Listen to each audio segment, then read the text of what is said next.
সামনে নির্বাচন না, আমার ভাই তোমার ভাই, এগুলো নিষেধ, এগুলো বলা যাবে না। এই যে বলে দিছে উপস্থাপক, কোনো আমার ভাই তোমার ভাই চলবে না, চলবে লিল্লাহি তাকবীর, আল্লাহু আকবার। তবে ভোটটা যেন ইসলামের পক্ষে যায়।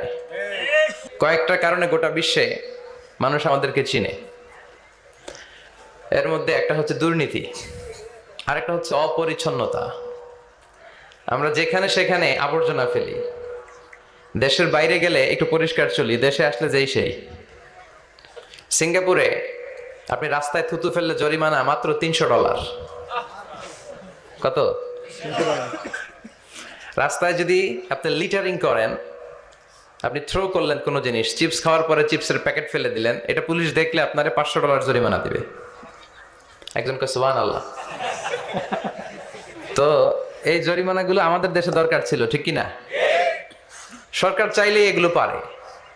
এই যে